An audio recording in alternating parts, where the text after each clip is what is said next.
How's it everyone? I'm Gushi and welcome to RPG Labs.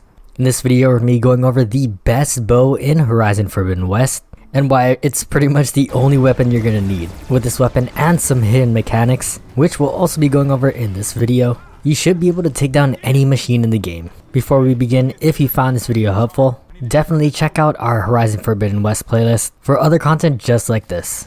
All the gameplay that you see in this video is on very hard difficulty and against a Thunderjaw, which is one of the tougher enemies in the game. Also in this example, I'm a little bit underleveled at level 22, while the Thunderjaw is at level 30. So as you level up, you will be doing more damage. So to start things off, let's go over the hidden tech, which is essential for the playstyle of this bow and all bows in general. This is a mechanic that was in Horizon Zero Dawn and unlocked through the skill tree, but in Forbidden West we get it straight up for free.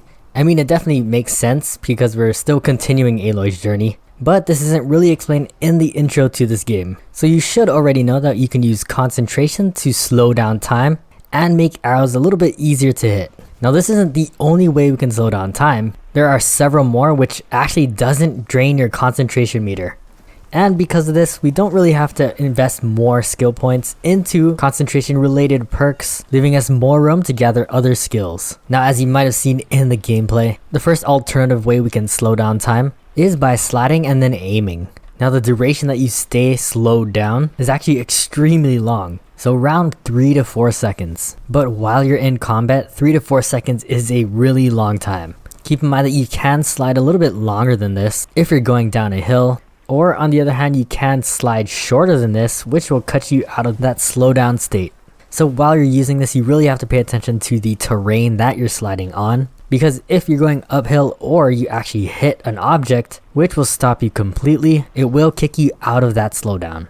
The second way we can slow down time without concentration is actually my preferred way, and that is just by jumping. If you aim while in the air, as you can see, time will also slow down just the same. The duration is fixed again around 2 seconds, so if you're on flat ground, it lasts exactly from when you jump to when you land. But if you're jumping from higher ground like this rock over here, it will still only last that 2 seconds. Now the reason why I like this jumping method just a little bit more is because it is a little bit easier for me to line up my target and I don't have to worry about the environment too much.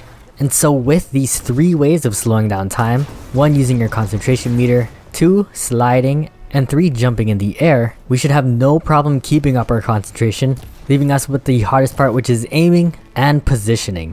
First, let's talk about aiming and specifically what you should be aiming for. Now if you scan an enemy with your focus, you should be able to cycle through the different components. You might notice that some are specifically marked as weak spots. This is shown in the tutorial, but what really isn't explained in the tutorial is that any of the pieces that you scan and highlighted in the yellow color will be increasing your damage. Yes, hitting the weak spot does do the most amount of damage possible, but in most cases, these spots are either small or hidden by extra armor. So even if I do hit other pieces marked as yellow, in this case, as I hit the Thunderclaw's tail, I still am doing an increased amount of damage as indicated by the green up arrow. As I switch over and hit this rapid fire cannon on its mouth, again I do an increased amount of damage, a little bit less but still beneficial as I'm taking off a weapon so the Thunderclaw can't use it. Next we'll actually go for the weak point on its head. However, it's blocked by 2 metal plates, which as I hit the metal plates only does 10 damage. Compared to the other parts which were marked yellow, this damage is way less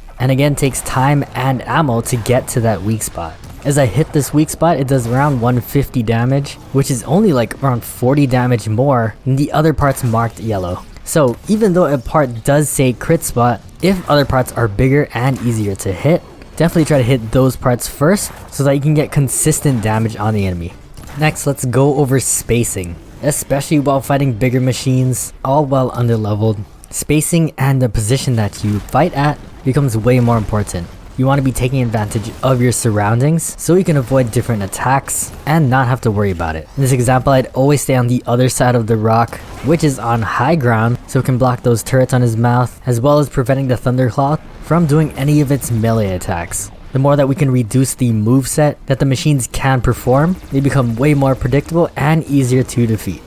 In this other example, I'm taking no cover at all, and I'm pretty much forced to fight in this open field, and I get wrecked by his lasers. Even if you could hide behind a rock, a tree, or even a little hill, You can peek in and out of cover, so you can be safe every time you're not shooting. So now that we've gone over the tactics on how to use the bow, let's go over where we can get this. Without going into any spoilers, you will have to complete a couple of story missions until the arena is available. It's pretty obvious in the main storyline, so once the arena is open and available on your map, go ahead and travel to it and find these two ladies right here. You'll have to do a really quick quest called Opening the Arena at level 18, so just make sure you're around that level while you get this bow. Now how this arena works is that you have different challenges where you have to defeat specific machines, all within a time limit. If you do so, you will get a certain amount of arena medals, depending on how far you get into the challenges, and then once you receive enough medals, you can buy the Deathseeker's Shadow. Keep in mind that every time you attempt a challenge, it does cost a decent amount of shards, so definitely be prepared, as you will have to complete each challenge to get those shards and move on to the next one. Now at this arena, they do sell other legendary weapons, armor sets, and coils, but this is definitely the one you should be getting first. And the reason why is because straight up it has the highest stats in the game for a bow. If we compare it to an epic bow, which is also really good, the impact is actually pretty close, but where it really shines is its tear damage and the fact that you can get 2 more perks and 2 more coil slots. The first perk that you can get, which is critical hit chance, is just way better than overdraw damage, as crits do way more than 15%. And honestly, I just stuck a bunch of other coils that will increase my crit chance as well. So my crit chance for this bow is around 30%. One thing to keep in mind with this bow is that it does use advanced hunter arrows. Unlike regular arrows, this does do a lot more damage, but at the cost of more resources. Most of the resources can be easily found, but if you are worried, definitely get the perks in the skill tree that will increase the amount of resources looted and the amount of resources needed to craft the items at a workbench. There is definitely room for this bow to be even better. To do even more damage, you could be using the Ranged Master Valor Surge. At level 3, it can give you a 60% increase to your ranged weapon damage, helping you melt those enemies even faster, but I'm not using it, as I really didn't feel like I needed a Valor Surge, just because this bow is really consistent. Finally, let's hop into some gameplay with this Thunderjaw. When fighting Thunderjaws, I always like to take out the disc launcher first, as it's probably the most annoying weapon of the Thunderjaw. I do have a sharpshooter bow, which I can use its terror arrows to quickly take this out. However, those terror arrows do cost a lot of resources, and as mentioned before, the Deathseeker bow has a ton of tear damage already, and 5 arrows are more than enough to blast them off.